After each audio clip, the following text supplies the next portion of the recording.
Nos encontramos ante el puente de Requejo. Este es el río Duero, que en este punto divide las comarcas de Aliste y la comarca de Sayago. Antes, la única forma de cruzar el río era con una barca navegable. Entonces, para solventar este problema, se construyó esta gran obra de ingeniería, que es este puente. En esta zona, este puente se le conoce como el Puente del Pino, pero su nombre oficial es Puente de Requejo, ya que en esa época el ministro de Obras Públicas se apellidaba así, Requejo. Es un puente con mucha luz y con 90 metros de altura sobre el cauce del río, una gran obra de ingeniería para su época. Erróneamente se le puede vincular con la escuela de Eiffel, pero solo tiene en común con ella el acero. Es mucho más liviano este puente. Este espectacular puente sobre el río Duero fue inaugurado en 1914.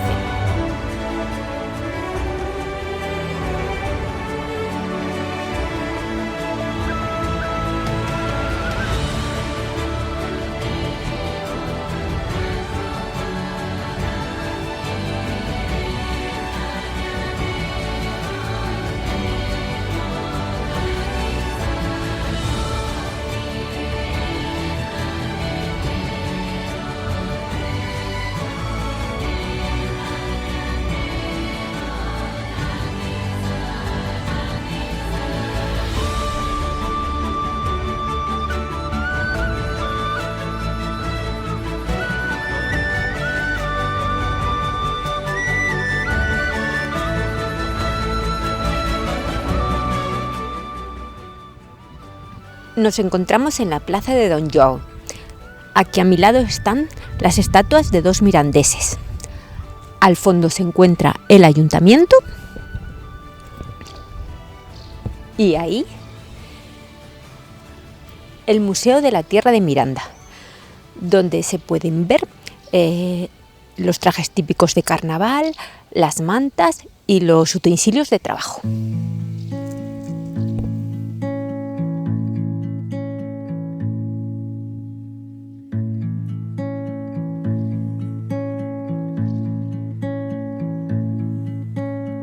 Quando o dia entardeceu e o teu corpo tocou num recanto do meu, uma dança acordou e o sol apareceu, de gigante ficou, num instante apagou o sereno do céu. Esta es la Iglesia de la Misericordia, de fachada neoclásica y del siglo XVIII. O desejo a contar, segundo o fim, foi no ar que te deu, e o teu canto mudou, e o teu corpo do meu, uma trança arrancou, e o sangue arrefeceu, e o meu pé aterrou, minha voz sussurrou, o meu sonho morreu.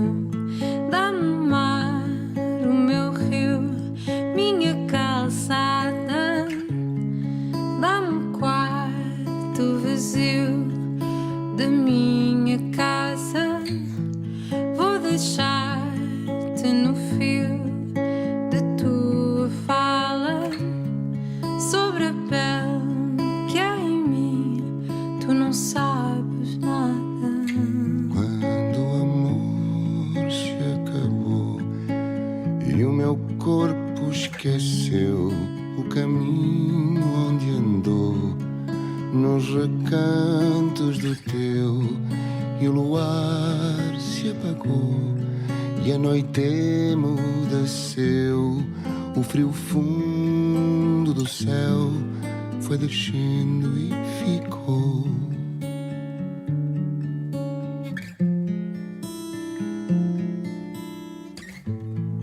Mas a mágoa não mora mais em mim, já passou desgastei para lá do fim. É preciso partir, é o preço do amor para voltar a viver.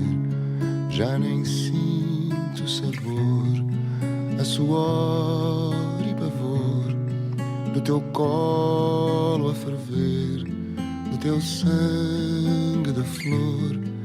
Ya no quiero saber.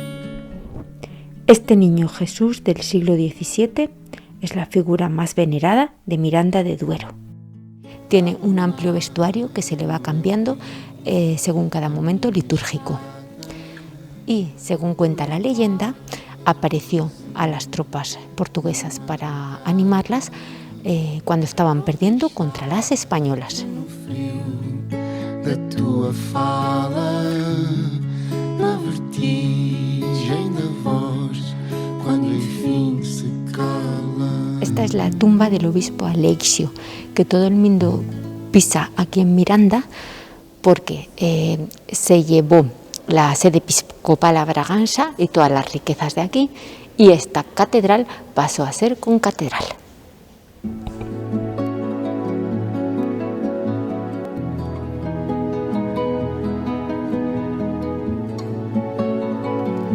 El retablo mayor de la Catedral de Miranda de Duero es del siglo XVII y es del genial escultor vallisoletano Gregorio Fernández.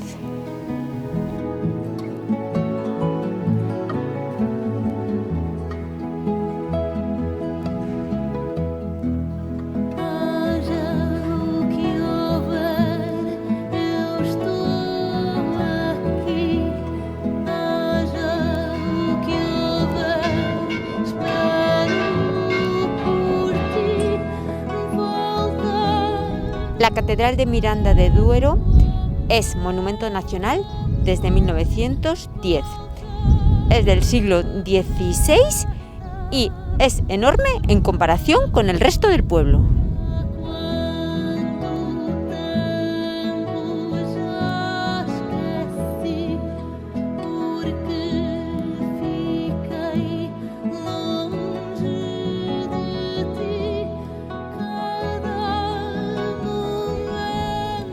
Detrás de la concatedral, en esta zona jardinada, se encuentran los restos del antiguo palacio episcopal. Podemos ver los arcos y el patio central.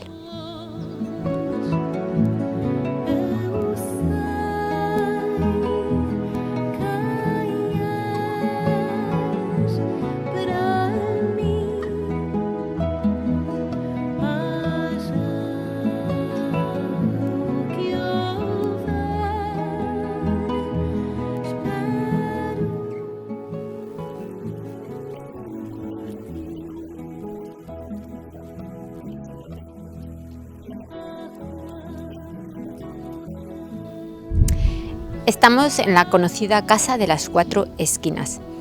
Es del siglo XIV y tiene dos voladizos cuyas formas son muy peculiares. Nos pueden dar un indicio de que aquí se ejercía el oficio más antiguo del mundo.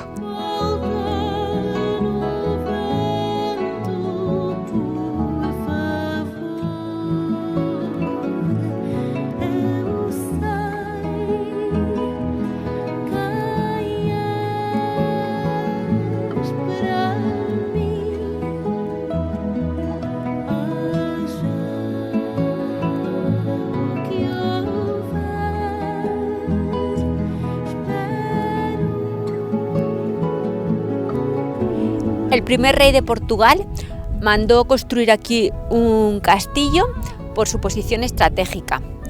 Pero entre la guerra de España, entre España y Portugal, el almacén de pólvora explotó y entonces ahora solo podemos observar las ruinas que quedan del castillo.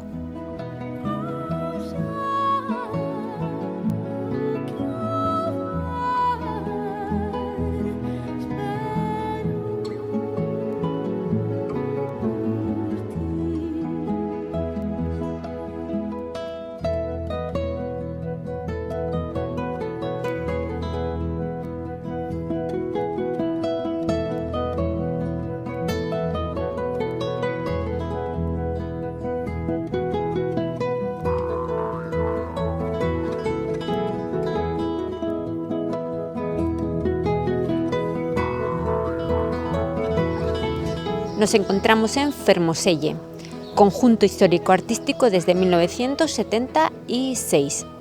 En su plaza mayor se encuentra el ayuntamiento y la iglesia de Nuestra Señora de la Asunción de estilo románico.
Nos encontramos en la presa de Almendra, a 5 kilómetros de la localidad de Almendra, en Salamanca. Esta presa es la tercera de España por capacidad, tiene 2.600 hectómetros cúbicos y la más grande de España en altura, con 202 metros. Tardó en construirse 6 años y costó 4.000 millones de pesetas. También se la conoce como presa de Villarino.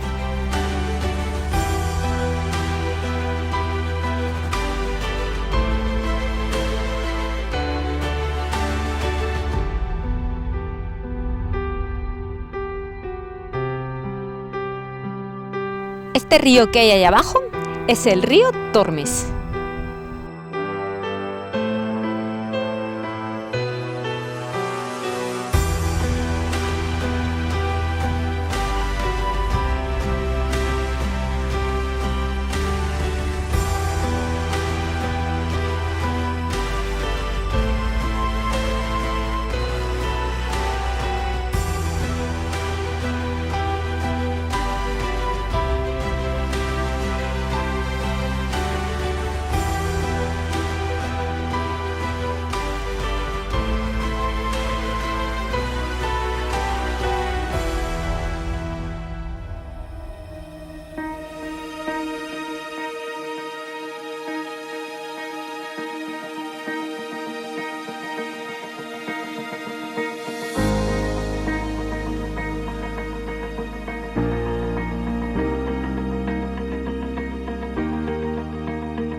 La Catedral de Zamora es del siglo XII y está situada en el punto más alto de la ciudad.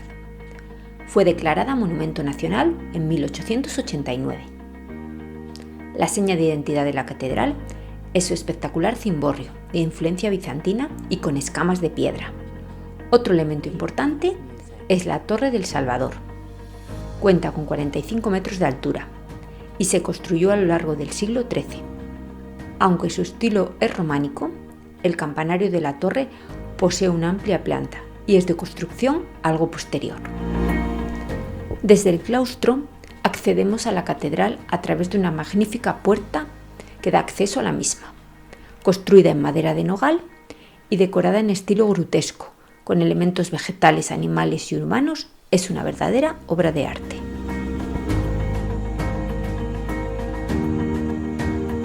La planta de la catedral es de cruz latina, con 3 naves y un crucero. El interior consta de las siguientes partes: el claustro, el museo, la puerta de acceso, el trascoro, la sala capitular, el coro, la capilla mayor y varias capillas más. En la capilla mayor se encuentra el retablo mayor, una joya de estilo neoclásico, compuesto por un pedestal con columnas corintias, guardado por las estatuas de San Ildefonso y San Atilano, patronos de la ciudad. Salvaguardando la capilla mayor hay otras 2 capillas. La capilla de la izquierda pertenece a Nuestra Señora de la Majestad y en su hornacina acoge una imagen de la Virgen con el Niño, labrada en piedra en torno a 1300. Es la Virgen de la Majestad o de la Calva, denominada así por su despejada frente. Y la capilla de la derecha está presidida por el Santo Cristo.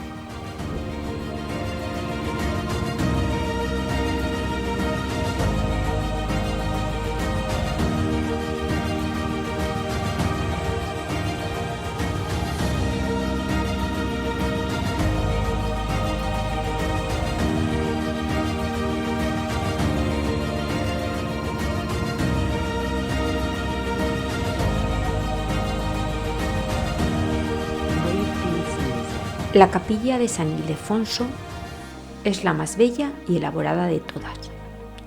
La puerta de acceso es de estilo renacentista y su hastial ha sido decorado con pinturas manieristas que representan escenas de la vida de San Ildefonso.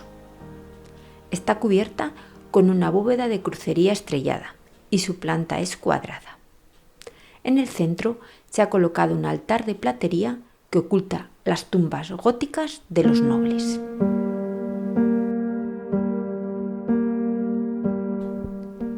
La capilla de Santa Inés es la capilla funeraria del señor don Diego Arias de Benavides, canónigo de la catedral. La puerta de esta capilla es una verdadera obra de arte. Se trata de un arco de medio punto cobijado por columnas de estilo corintio. La capilla está presidida por un retablo en el que hallamos una escultura de Santa Inés. A día de hoy preside la capilla la imagen titular de la Cofradía del Santo Entierro.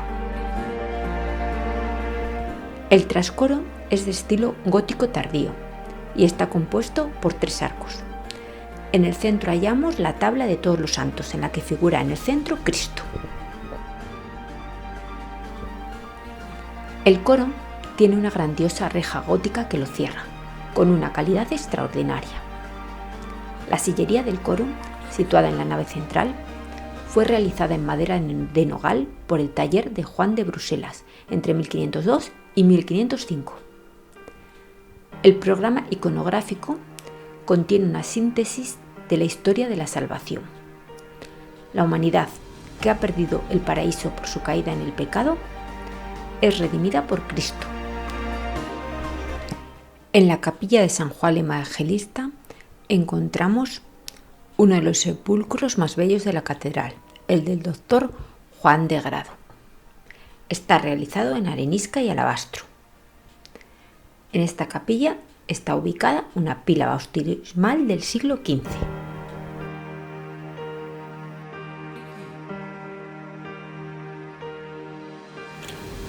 ¿Qué es, señorita? Reloj del campanario.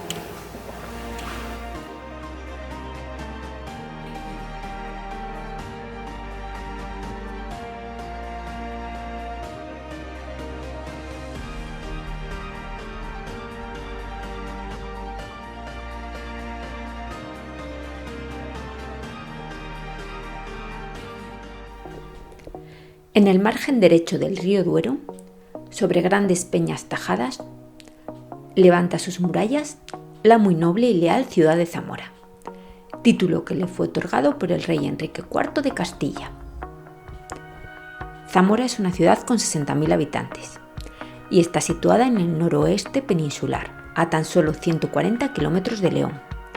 Su estratégica localización geográfica hace de Zamora un lugar especial.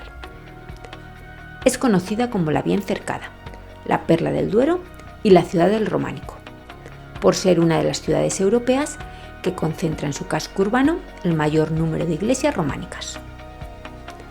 Destacamos el Duero, que preside la ciudad, junto con su catedral con su característico cimborrio, el delicado toque de sus edificios modernistas, el gran legado medieval con innumerables personajes, historias y leyendas, como Doña Urraca o el Cerco de Zamora, y junto a ellos el castillo.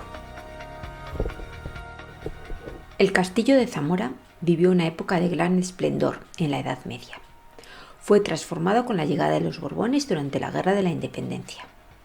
Tiene planta romboidal y constituye un espléndido mirador desde el que contemplar la catedral, el río Duero y el campo de la Verdad, donde el romancero sitúa el combate entre caballeros zamoranos y nobles castellanos por haberle dado muerte a Sancho II durante el cerco a la ciudad en la que reinaba su hermana Doña Urraca.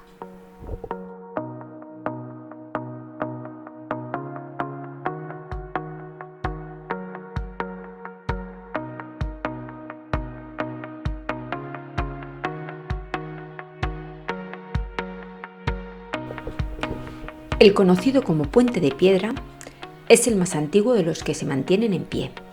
Su origen es medieval, mencionándose ya en el siglo XII. En sus primeros años se denominó Puente Nuevo, en contraposición al entonces llamado Puente Viejo de origen romano.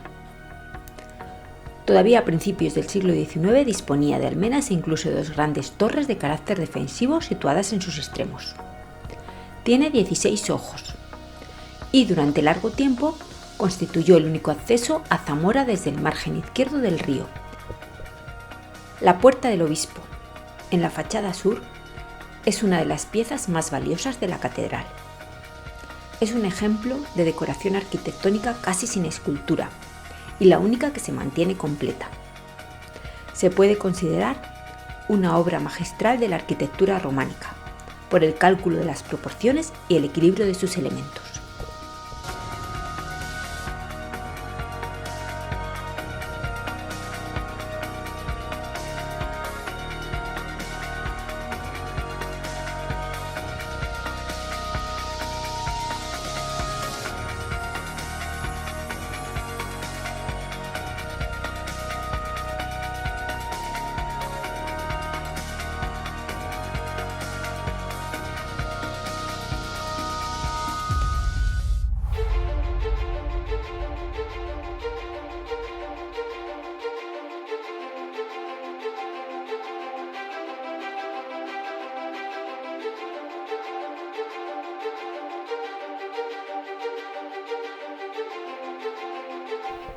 De la época de los romanos son las hazañas de Viriato. La oposición de los habitantes celtíberos a ser conquistados por Roma tuvo en Viriato el símbolo de la resistencia interior. La leyenda lo ha hecho hijo de estas tierras lusitanas y desde tiempos inmemoriales la ciudad de Zamora lo inmortalizó en su heráldica. En ella, el brazo firme del guerrero sostiene la bandera de la ciudad, la seña bermeja, compuesta por 8 tiras rojas, que representan las 8 victorias obtenidas por Viriato sobre diversos pretores y cónsules romanos. El antiguo palacio de los condes de Alba de Aliste es una de las joyas de Zamora y sede del parador desde 1968. Además de ser prácticamente el único ejemplo de palacio renacentista en una ciudad donde abunda el románico, posee uno de los patios humanistas más bellos del Renacimiento castellano.